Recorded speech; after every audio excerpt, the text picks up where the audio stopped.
So, Assalamualaikum and good day everyone. So, I am Lala Imbatsua. So, now we discuss about the type of sanitary guidelines used in food institutional management. So, we all know naman na sa food industry, cleanliness and safety are very important. Kaya may mga sinusunod tayong guideline para masiguradong ligtas ang ating pagkain at malinis ang ating workplace. So, under this topic, we will discuss the personal hygiene, food handling and preparation, cleaning and sanitizing, and lastly, the facility and equipment maintenance. So, una natin i-discuss in personal hygiene.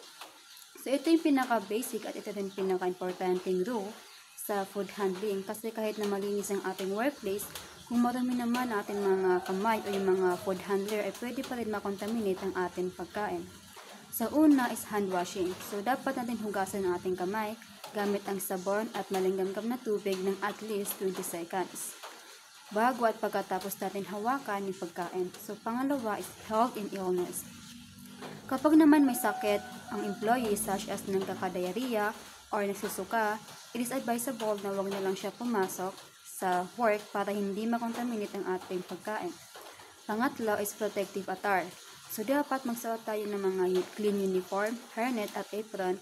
At dapat iwasan din natin na magsuot ng mga alahas kasi they are possible na may bacteria doon sa alahas na yun ay ma-transfer sa pagkain. So next is food handling and preparation. Dito naman natin pag-usapan kung paano dapat hawakan at lutuin at i-store ang pagkain ng ligtas because even a little mistake in handling food ay pwede pa rin magdulot ng food poisoning. So, may tinatawag tayong 4S of food handling. So, una is clean. So, dapat natin panatiling malinis ang ating workplace, kamay, at mga equipment. Pangalawa is separate. Dapat natin hiwalay ang mga raw food tulad ng meat at seafood sa mga ready-to-eat food. Pangatlo is cook. Dapat natin lutuin ng tamang temperature ang ating pagkain gamit ang food thermometer. And lastly is chill. So, dapat natin i-refrigerate agad ang mga perishable foods such as meat and seafood kasi ito yung madaling mapanis. Next is thawing. So, dapat natin i-deep toast sa refrigerator yung mga perishable food under running water or microwave at hindi sa room temperature. Next is safe water. So, gumamit tayo ng mga malinis na tubig o ice para sa food preparation. So, next is cleaning and sanitizing. So, dito naman mahalaga ito para mapanatiling germ-free or walang bacteria ang ating environment at maiwasan ang food contamination. So, una is standard procedure. So, dapat meron tayong regular cleaning schedule para alam natin kung ano yung susunod natin gagawin. Pangalawa is manual dishwashing. So, dapat meron tayong 3 compartment sink. Isa para sa pagsabon, pangalawa para sa pagbanlaw, at pangatlo para sa sanitizing. And lastly is storage of chemical. So, lahat ng mga chemical cleaning material ay dapat nakalabel ito at nakahiwalay sa mga pagkain. Next is facility and equipment maintenance. So, hindi rin natin dapat kalimutan ang pag-maintain ng ating facilities at equipment kasi kahit na malinis na ang ating pagkain, kung marami naman o sira ang mga gamit ay maaari pa rin makontaminate o magdulot ng problema sa pagkain, sa health natin. So, una is pest control. So, dapat meron tayong pest prevention system sa mga kitchen natin.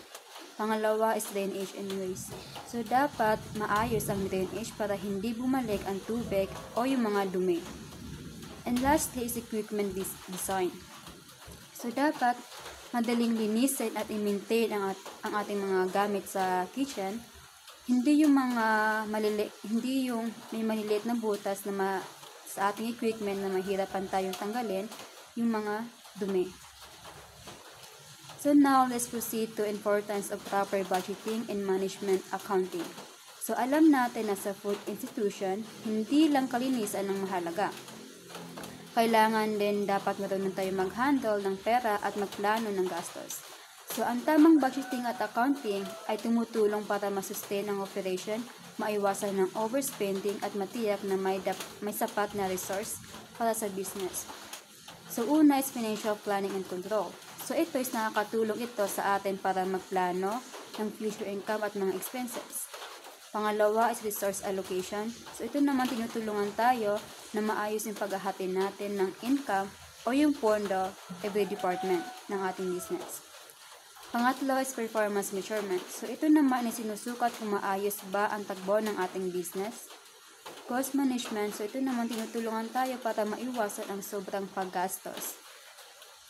And next is improved decision. So, ito nakatulong ito sa paggawa ng tamang business decision.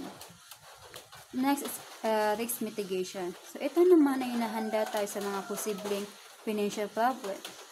Next is stakeholder confidence. So, dapat pinapakita mo sa mga investor na stable at reliable ay ang iyong business. So, next is management accounting. So, ito naman is, dito naman tinutulungan tayo sa decision making ng mga manager. Dito nanggagaling ang mga data na ginagamit para sa pagplano at pagsusuri ng performance company. So, una is data-derived decision making. So, ito gumagamit ng mga real financial data sa pagdesisyon sa iyong kampanya. Pangalawa is operational insight. So, ito naman tinitingnan ang performance ng bawat department. Pangatlo is strategic alignment. So, ito naman tinutulungan ang business na maabot ang long-term goal. Kumbaga, hindi ma-bankrupt o mawala yung business mo. Next, accounting and motivation. So, dito naman nakatulong mag-set ng performance goal.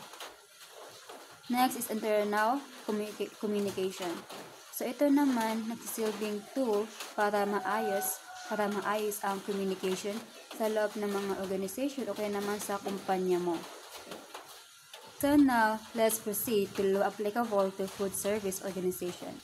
So, ito ang mga batas at regulasyon na dapat sundin ng lahat ng food establishment para legal, safe at maayos ang ating business. So, una is Food Safety Act of 2013 or Republic Act number 10,611. This law protects the consumer from unsafe food from the farm where it grows all the way to your plate. It's called a farm to fork system, meaning every step must be safe: growing, handling, cooking, and serving food. Next is sanitary permit.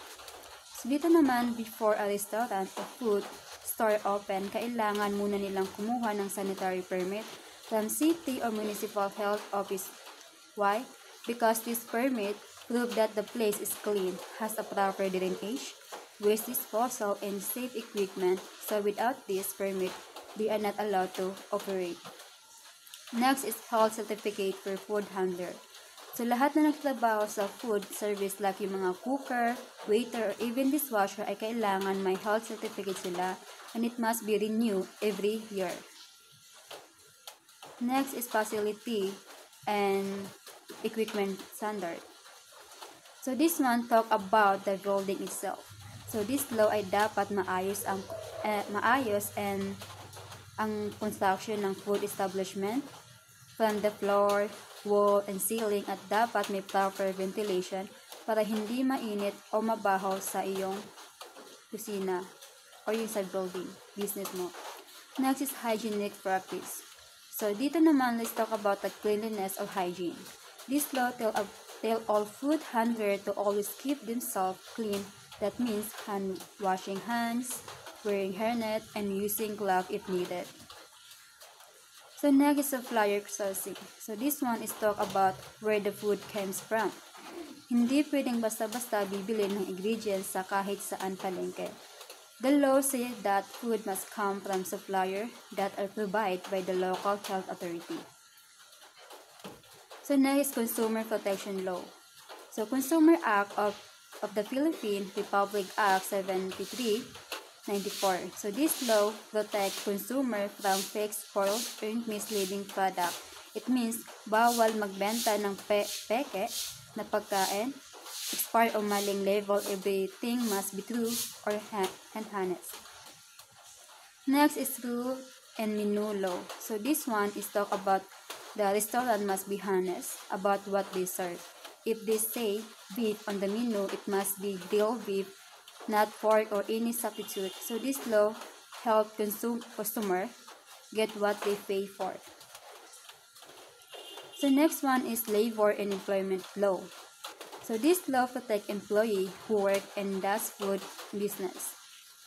So una is minimum wage, Republic Act 6,727. So employee must pay worker the correct wage depending on the region. Next one is overtime pay. So if you work more than 8 hours, you must be paid extra money. So next one is meal and rest period. So worker must get at least 1 hour meal break. Next one is holiday and service incentive leave. So workers who have been working for at least 1 year get 5 days of paid leave per year. Next one is 13-month pay. So all regular employee must receive their 13-month pay before the December 24. Next one is service charge. So part of the service charge collecting from the customer must go to the employee. Next one is Social Security and health benefits. So all employees must be registered to SSS, PhilHealth, Pag-asa so they can be benefit in times of needed.